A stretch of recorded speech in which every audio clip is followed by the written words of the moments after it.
भोपाल में उजागर हुए घोटाले के मुख्य आरोपी कांस्टेबल सौरभ शर्मा की शुरुआती तैनाती पिटोल के पास चेक पोस्ट पर हुई थी। पिटोल मध्य प्रदेश और गुजरात की सीमा के पास झाबुआ में स्थित है। एनडीटीवी की टीम पिटोल के चेक पोस्ट पर पहुंची।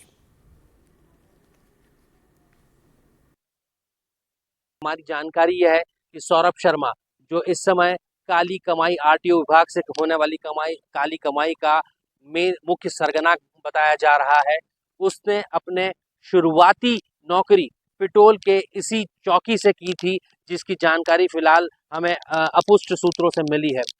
कुछ स्थानीय लोग हमारे साथ में हैं, जिनसे हम जानने की कोशिश करेंगे कि कैसे ये पूरा खेल हुआ करता था, कैसे होता था ये। पूर्व में मैनुअल आरटीओ चेक पोस्ट होते थे और जो भी कांस्टेबल या अधिकारी आते थे वो यहाँ पोस्टिंग अपने हिसाब से करवाते थे, चाहे लेदे के ऊपर अधिकारियों से करवाते थे। पूरा बांसी पोला है।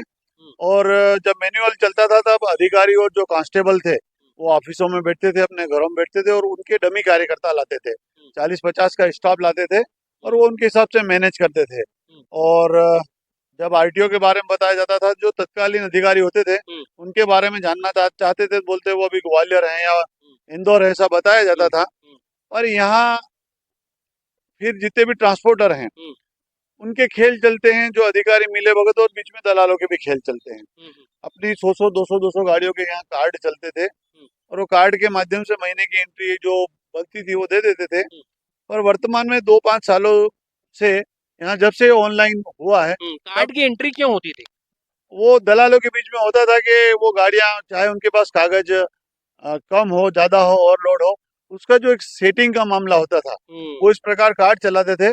और वर्तमान में 2-5 सालों से पूर्व इस सरकार के पूर्व में जो तत्कालीन परिवहन मंत्री थे उन्होंने आदेश दिया था कि किसी भी बॉर्डर की चेक पोस्ट पर, परिवहन चेक पोस्ट पर कोई भी प्राइवेट आदमी नहीं रहेगा। उसके बाद थोड़ी बंदिश लगी और वर्तमान में जो ऑनलाइन हुआ उससे भी थोड़ा सा भ्रष्टाचार में कमी आई है। इतना सब कुछ हुआ तो हुआ क्यों कुछ नहीं?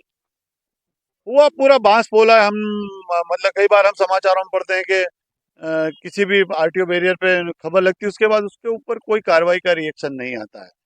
उल्टा उसी लोगों को जो दबाव बनाते हैं, या प्रॉपर ग्रामीण लोग भी इसलिए दबाव बनाते हैं कि उनकी लोकल गाड़ियों को नहीं छोड़ा जाता और उनसे ही पैसे वसूले जाते हैं। ऐसे मामले भी कई बार आए। तो परंतु जब बांसी पूरा पोला है तो अगर किसी से कुछ कहे तो भैया के क्या होगा, ऊपर तक देना पड़ता है। तो अब ऊपर तक देने के चक्कर में सब काली कमाई चल रही। देखिए, इसमें बिल्कुल साफ है कि जिस तरीके से ओवरलोड वाहनों और कागज की कमी वाले वाहनों को छोड़ने के लिए एक मोटी रकम वसूली जाती थी, और यही बड़ा जरिया होती थी इस परिवहन विभाग से काली कमाई करने की। सचिन जोशी, एनडीटीवी।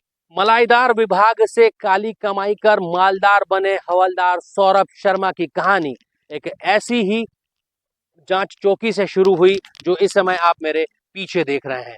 ये मध्य प्रदेश और गुजरात राज्य की जांच चौकी है, इंटीग्रेटेड वाहन चौकी, जहां पर वाहनों की जांच की जाती थी। मध्य प्रदेश सरकार के एक आदेश के बाद फिलहाल यहाँ पर सन्नाटा पसरा हुआ है, लेकिन पहले यहाँ वाहनों की लंबी कतारें लगा करती थी।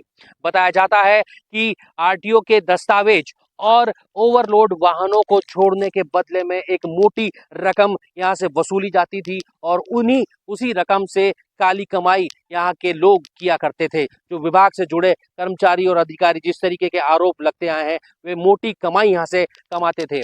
एक बड़ी बात यह है कि सौरभ शर्मा का मामला, उसके कनेक्शन एक हवाला कारोबार से भी जुड़ते नजर आ रहे हैं, और उसका सबूत यह है कि 2024 में होने वाले लोकसभा चुनाव के दौरान इसी जांच चौकी से करीब 1.25 करोड़ रुपए नगद और कई किलो चांदी सोने के आभूषण बरामद हुए थे।